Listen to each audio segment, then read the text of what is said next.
दुनिया इस समय एक अजीब मोड़ पर खड़ी है। एक तरफ मिडिल ईस्ट में युद्ध खतरा बढ़ रहा है, दूसरी तरफ नासा इंसानों को फिर से चांद के पास भेजने की तैयारी कर रहा है। समुद्र में कोकेन जैसी महंगी मछलियों की तस्करी हो रही है और एआई अब बच्चों के खिलौनों तक पहुंच चुका है। यानी वार, साइंस, इकोनॉमी और टेक्नोलॉजी सब एक साथ दुनिया को बदल रहे हैं। आज हम और समझते हैं इन सभी बातों को आसानी से। मिडिल ईस्ट फिर से ग्लोबल टेंशन का केंद्र बन चुका है। रिपोर्ट्स के अनुसार डोनाल्ड ट्रंप ने ईरान के एनर्जी प्लांट्स पर संभावित हमले के 10 दिनों के लिए टाल दिया था। यानी युद्ध अभी रुका है, खत्म नहीं हुआ। अब सवाल, हमला टाला क्यों गया? क्योंकि एनर्जी इंफ्रास्ट्रक्चर पर हमला मतलब ग्लोबल ऑयल क्राइसिस हो सकती है। साइंस के नजरिए से अगर समझते हैं, दुनिया की इकोनॉमी ऑयल सप्लाई चेन पर निर्भर है। अगर मिडिल ईस्ट में प्रोडक्शन रुकता है तो फ्यूल प्राइस बढ़ते हैं, ट्रांसपोर्ट महंगा होता है, इन्फ्लेशन पूरी दुनिया में फैलता है। इसी बीच पेंटागन एक 10,000 अतिरिक्त सैनिक भेजने पर विचार कर रहे थे, जो अभी शायद स्टॉप है। यह सिग्नल है डिप्लोमेसी प्लस मिलिट्री प्रेशर साथ साथ चल रहे हैं। इजरायल ने ईरान के मिसाइल फैक्ट्रीज को निशाना बनाया। जवाब में ईरान ने ड्रोन्स और मिसाइल्स कुवैत और सऊदी दिशा में लॉन्च किए। यह मॉडर्न वारफेयर का नया मॉडल है। Direct इन्वेशन come, drone and missile warfare ज्यादा, क्योंकि ड्रोन्स सस्ते, एक्यूरेट और रिमोट कंट्रोल्ड होते हैं। G7 देशों की चिंता। G7 देशों को डर है, अगर युद्ध बढ़ा तो ऑयल सप्लाई शॉक और ग्लोबल रिसेशन बढ़ेंगे। यानी मिडिल ईस्ट युद्ध का पूरी दुनिया की इकोनॉमी पर असर पड़ेगा। अब सबसे दुखद खबर है, ईरान के मिनाफ शहर में एक स्कूल पर हमला हुआ था, जिसकी रिपोर्ट्स के अनुसार 100 से ज्यादा बच्चों की मौत हो गई थी। यूनाइटेड नेशन ने जांच की मांग की है। यहाँ इंटरनेशनल लॉ समझना जरूरी है। जिनेवा कन्वेंशन के अनुसार स्कूल, अस्पताल, नागरिक क्षेत्र प्रोटेक्टेड जोन्स होते हैं। अगर जानबूझकर हमला साबित होता है तो इसे वार क्राइम कहा जा सकता है। युद्ध सिर्फ हथियारों की लड़ाई नहीं, कानून और नैतिकता की भी परीक्षा है। अब युद्ध से निकलकर चलते हैं स्पेस की तरफ। नासा का आर्टेमिस मिशन 2026 तक 4 एस्ट्रोनॉट्स को चांद की ऑर्बिट में भेजने की तैयारी कर रहा है। साइंस कनेक्शंस है कि अपोलो मिशंस के बाद पहली बार इंसान मून एक्सप्लोरेशन को सीरियस तरीके से वापस शुरू कर रहा है। आर्टेमिस का लक्ष्य है moon orbit mission, future lunar base, Mars mission की तैयारी। क्यों मून जरूरी है? क्योंकि चांद फ्यूचर स्पेस इकोनॉमी का टेस्टिंग ग्राउंड्स बन सकता है। लो ग्रेविटी एक्सपेरिमेंट्स है, space mining, deep space launch stations, यानी स्पेस रेस 2 शुरू हो चुकी है। NASA is attempting to return to the moon for the first time in more than 50 years. In a matter of days, Artemis 2 is set to launch, beginning a multi-mission expedition to take humans to the moon and beyond. Heralding a new age of space exploration. The Artemis 2 rocket ready to blast off. After 50 years, we return to the moon. There's no way we are going to take this planet Earth humanity and explore. This lunar landing is set for early 2028, eventually becoming a stepping stone on the path to an even bigger goal. अब एक shocking story यह है कि baby ills यानी छोटी सांप जैसी मछलियां, इनकी इलीगल स्मगलिंग यूरोप से एशिया तक हो रही हैं। इन्हें तस्कर कहते हैं कोकिन ऑफ द सी। क्यों? क्योंकि बेहद rare, extremely expensive, black market demand बहुत ज्यादा है। साइंस एंगल से अगर देखें तो इल्स का लाइफ साइकिल बहुत कॉम्प्लेक्स होता है। वे हजारों किलोमीटर माइग्रेशन करती हैं। ओवर फिशिंग, स्मगलिंग और इकोसिस्टम इम्बैलेंस, यानी यह सिर्फ क्राइम नहीं, मैरिन बायोडाइवर्सिटी क्राइसिस भी है।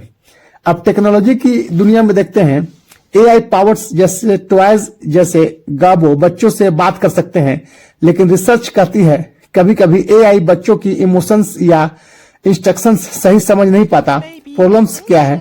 AI launches language model probability पर काम करता है, समझ पर नहीं। छोटे बच्चे के लिए रिस्क है गलत रिस्पॉन्स, इमोशन अटैचमेंट और सोशल लर्निंग इम्पैक्ट। एक्सपर्ट्स अब स्टडी कर रहे हैं क्या एआई टॉयज लर्निंग इंप्रूव करेंगे या बच्चों की साइकोलॉजी बदल देंगे। आज की दुनिया में 4 चीजें साथ चल रही हैं: war, space exploration, environmental crime and artificial intelligence, जिसे AI कह रहे हैं, और इनका सब कॉमन पॉइंट है टेक्नोलॉजी। टेक्नोलॉजी दुनिया को आगे भी ले जा रही है और नए खतरे भी पैदा कर रही है, इसलिए खबर समझना जरूरी है, सिर्फ सुनना नहीं। क्या युद्ध में अब पत्रकार भी सुरक्षित नहीं है? लेबनान स्ट्राइक्स की पूरी कहानी इस तरह से सुनते हैं। कल्पना कीजिए, आप युद्ध के क्षेत्र में खड़े हैं, कैमरा चालू है, आप दुनिया को सच दिखा रहे हैं और अचानक आसमान से मिसाइल आती है। कुछ सेकंड बाद न कैमरा बजता है न पत्रकार। दक्षिण लेबनान में ठीक यही हुआ। 2 पत्रकार फातिमा पठौनी और अली शोएब एक एयर स्ट्राइक में मारे गए। लेकिन असली सवाल है, क्या यह गलती थी या जानबूझकर किया गया हमला? और क्या आधुनिक युद्ध में सच दिखाना सबसे बड़ा खतरा बन चुका है? आज हम पूरी घटना को थोड़ा स्ट्रेटजी और साइंस के पहलू से और जो पॉलिटिक्स के साथ समझते हैं। दक्षिण लेबनान इजराइल बॉर्डर के पास, जहां पिछले कई महीनों से लगातार लड़ाई चल रही है, यह इलाका सिर्फ युद्ध क्षेत्र नहीं बल्कि मिडिल ईस्ट का सबसे सेंसिटिव मिलिट्री जोन भी है। अल मयदेन चैनल की टीम रिपोर्टिंग कर रही थी, कैमरा ऑन था, पत्रकार लाइव अपडेट दे रहे थे, तभी एक एयर स्ट्राइक सीधे उनके वाहन पर हुई। कुछ ही मिनटों में खबर फैल गई, 2 पत्रकार मारे गए। दुनिया भर में सवाल उठने लगे, क्या मीडिया को निशाना बनाया गया है?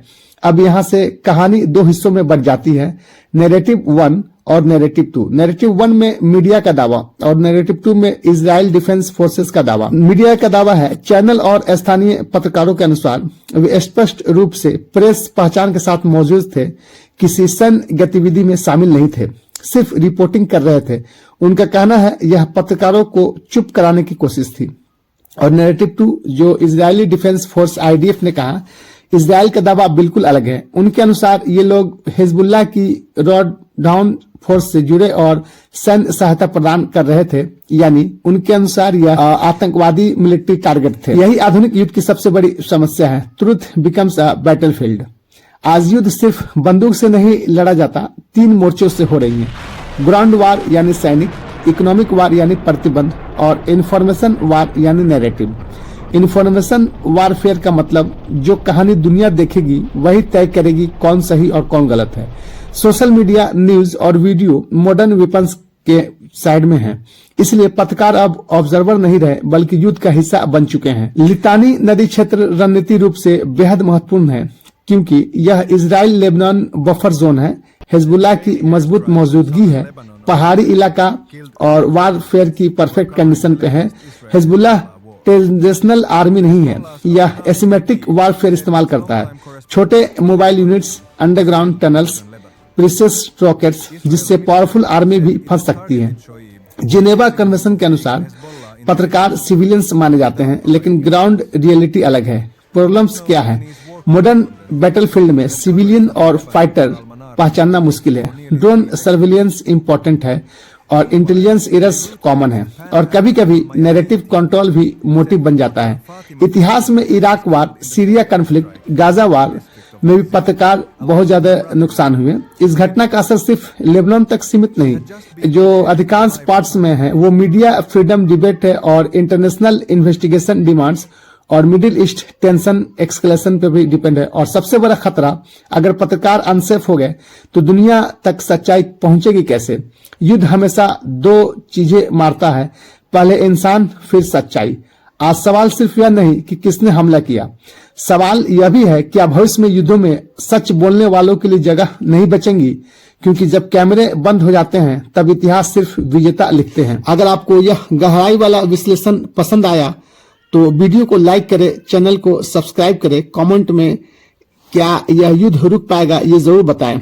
मैं मिलूंगा अगली बड़ी खबर के साथ, तब तक के लिए आपका बहुत बहुत शुक्रिया। थैंक यू एंड अस्सलाम वालेकुम।